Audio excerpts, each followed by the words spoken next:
On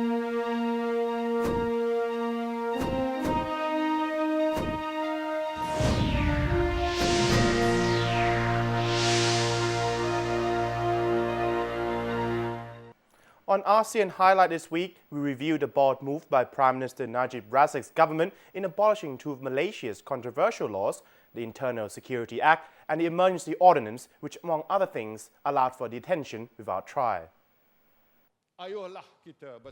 Many have welcomed Prime Minister Najib Razak's announcement, broadcast live on national television on the eve of Malaysia's Day, that his government would repeal the country's two controversial laws, as well as lift the licensing curbs on the media and review laws forbidding free public assembly. During his September 15 speech, Najib said his government wants to make Malaysia more open and dynamic and will introduce two new laws to replace the ISA in curtailing subversion against the state. The modification of tough security laws proposed by Najib is widely seen as a bold initiative by his administration in enlarging the country's political space, especially after the large-scale anti-government demonstration, the Bersih 2.0, seen in Kuala Lumpur earlier in July this year. It remains to be seen what the new legislations replacing the ISA will look like and whether it will strengthen civil liberties in Malaysia. Those who is familiar with the law, like the former Malaysian Prime Minister Dr. Mahathir Mohamad, say that the shortcoming of the ISA is that there is no court trial and the decision depends on the discretion of those in authority, hence there could be misuse of power. The ex-premier said it was vital that the new law give an avenue for the accused to defend him or herself in court. The controversial legislation, which was introduced by the British to combat communist insurgencies during the Malayan emergency after the Second World War, is also in use in neighbouring Singapore. And the island state government have come out this week to defend the validity of ISA, saying that the law continued to be relevant and crucial to Singapore's national security, particularly in dealing with the threats of subversion, racial and religious extremism, espionage and terrorism. Critics of the law in Singapore have been pushing for the government to change this piece of legislature, and the opposition Workers' Party, which won 6 seats in parliament in the last general election, has in its manifesto the proposition to abolish the ISA. Only time will tell how the changes that are taking place in Kuala Lumpur will impact the overall political landscape of Malaysia and whether it will translate to some form of change across the causeway as well. Thai News Agency team reporting for ASEAN TV. Aung San Suu Kyi says there are finally signs of political change in Myanmar, but its long-suffering people are still far from real freedom. Myanmar pro-democracy leader Aung San Suu Kyi said earlier this week that she thinks the Naypyidaw government has shown signs of sincerity in its desire for democratic reform after almost half a century of iron-fisted rule by the military junta. She also said that a popular uprising like the Syrian scenes across the Middle East and North Africa this year is not the answer to the problems that the Southeast Asian country faces. The Nobel laureate told international media that there have been some positive developments since the transfer of power from the junta to the new Hun Sen-led government in March.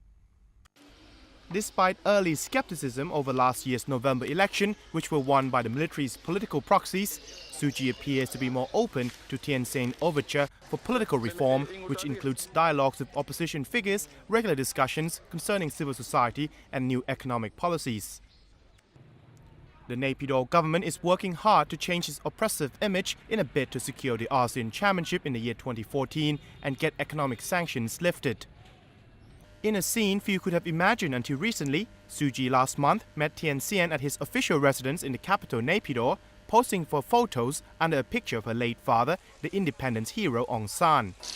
Myanmar's next election is scheduled for the year 2015, and Suu Kyi said it was too soon to say whether she will contest in the poll. Thai News Agency team reporting for ASEAN TV. The president of Lao PDR, Shumali Chayasorn, went to China last Sunday for a 4-day official visit to strengthen diplomatic and business ties with Beijing. The visit also comes in light of the 50th anniversary of the establishment of China-Laos relation. On Monday, the president of Lao PDR held talks with his Chinese counterpart Hu Jintao in Beijing. Invited by Hu, President Jumali spoke highly of the cooperative ties between the two countries, referring to China as a close and reliable friend and also a strategic partner to Lao PDR. Hu hailed the current state of bilateral relations, saying that both countries share similar social systems, political ideals, and developmental mindsets, and that China aims to enhance partnership with Lao PDR from various strategic communications through to exchanges between the two countries' communist parties. Hu also said that China supports Laos in hosting the 9th Asia-Europe meeting next year and expressed confidence in Laos' national development. Jumali's visit came as Beijing pledged to strengthen cooperation with Laos in the areas of economics, trade, mining, agriculture, infrastructure, tourism, and education. Over the last decade, China has become the largest source of foreign direct investment in Lao PDR, particularly in hydropower, mine, infrastructure, and construction. Thai news agency team reporting for ASEAN TV. Philippine President Benigno Aquino said China should be reasonable over tense territorial disputes and stressed the conflict in the Spratly should also concern Japan. Aquino made the comments at the Asia Society in New York, which he is visiting to take part in the annual UN General Assembly.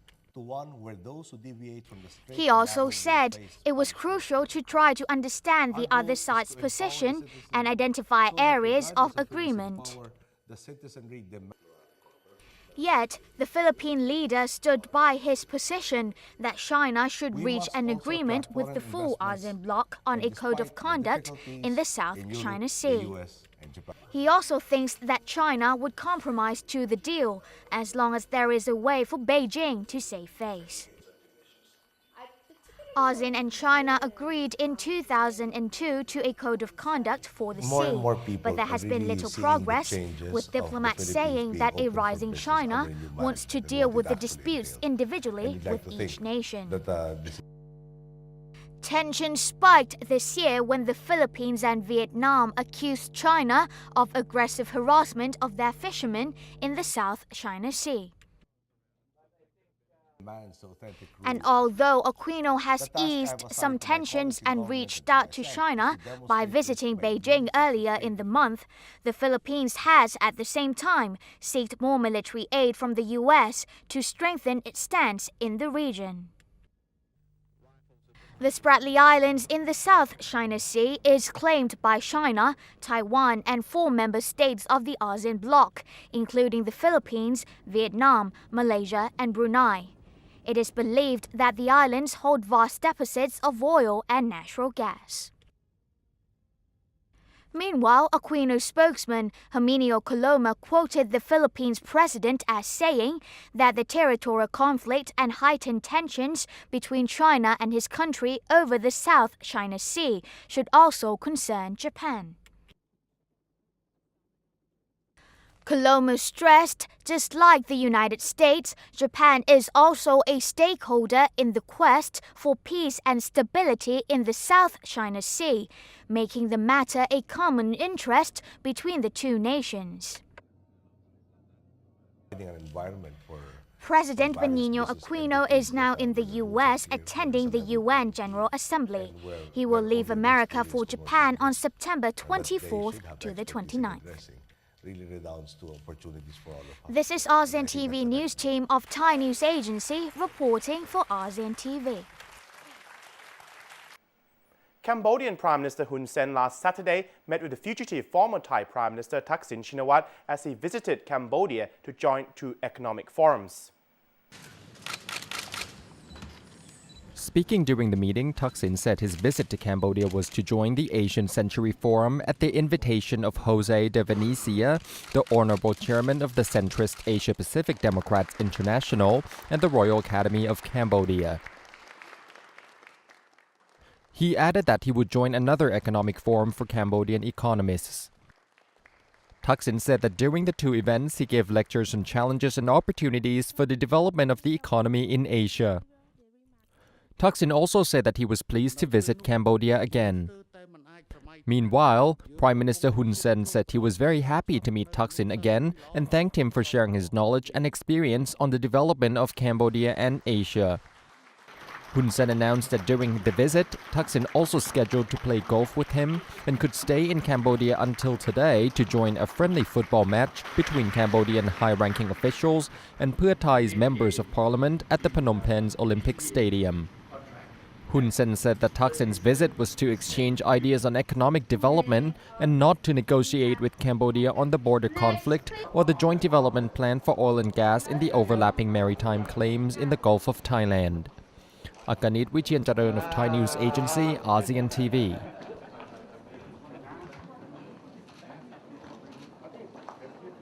Thai and Cambodian energy ministers discussed the possibility of conducting oil and gas exploration together in the overlapping area in the Gulf of Thailand.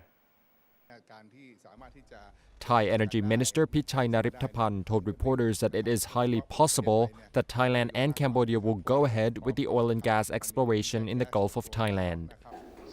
This is after he met with Cambodian Minister of Industry, Mines and Energy Its Prang on the sidelines of the meeting of the ASEAN energy ministers held in Brunei. Pichai said the venture will be conducted in a transparent manner and will not concern the Thai-Cambodian border conflict. Pichai also said the oil and gas exploration is an urgent matter because Thailand only has 16 years of natural gas reserves. When the reserves are depleted, Thailand will have to import expensive liquefied natural gas, which will push up the cost of electricity. However, it may take approximately 10 years before the joint oil and gas exploration in the Gulf of Thailand can be implemented. And on a different matter, also at the meeting of the ASEAN energy ministers, Thailand bagged 13 prizes at the ASEAN Energy Awards night. Of a total of 32 awards, Thailand won 13 prizes and 15 nominations, putting Thailand ahead of all other ASEAN countries. The 32 awards were divided into 3 categories: Renewable Energy Project, Best Practices for Energy Management in Buildings and Industries, and Best Practices for Energy Efficient Buildings. Akanit Wichiancharan of Thai News Agency, ASEAN TV.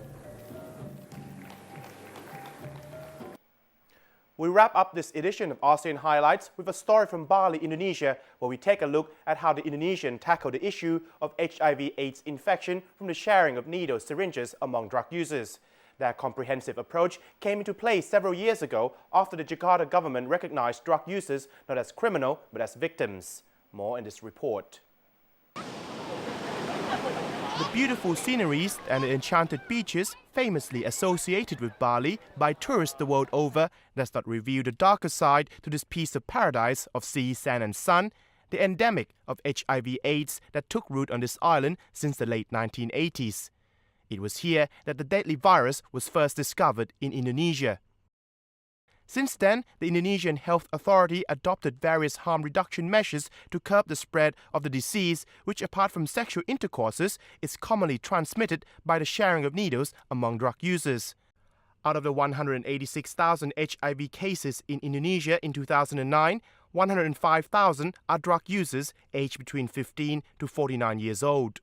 January 2007, we agreed to declare the national policy on the harm reduction, including needle syringe program, and then needle syringe programs agreed to take place in the across country, based on the community health center like Puskesmas Kuta Bali. Under the initiative, drug users can come to receive counseling daily at a local government-run clinic. They can give used needle to health workers to be disposed of properly and receive new one in return.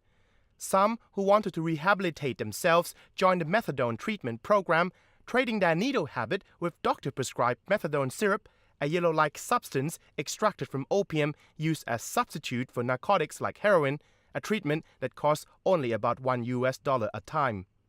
So far, over 900 community health centers across Indonesia offer this kind of treatment, and right here in Bali, over 800 out of 3,500 estimated drug users on the island are registered for this treatment. Health authority here said that so far, this treatment is bearing fruit in reducing the number of AIDS infection as well as drug users because of the support received from the local police and the community.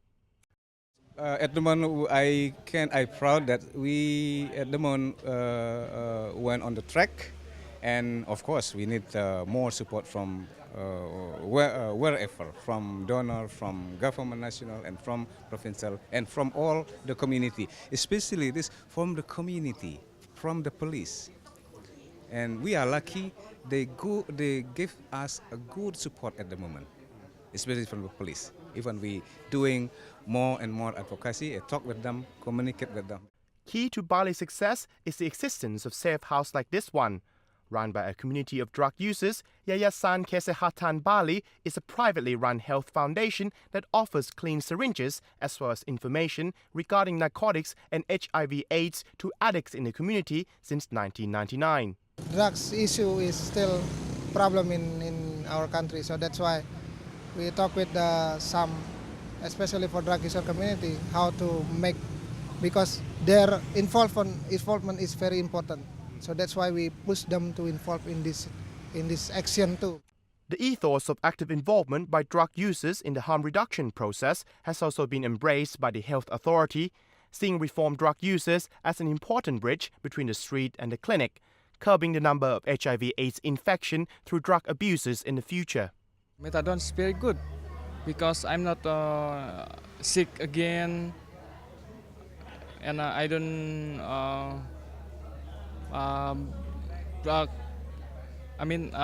big money because the methadone is cheaper, yeah, not cheaper, and I can walk, I can go anywhere I want, and I can do anything I want. Basically, I clean myself, yeah, and many friends see or like a role model and follow me. Yeah, just like simple. The approach to harm reduction seen here in Bali, Indonesia, is an example where trust is built between drug user, the authority, and society at large. And this is something that could be emulated elsewhere in Southeast Asia. I'm Wongcha-um of Thai News Agency, reporting for ASEAN TV from Denpasar, Bali, Indonesia. That's it for this edition of ASEAN Highlights. On behalf of the ASEAN News Desk as Thai News Agency, I hope you all will have a lovely weekend and Swadee krap.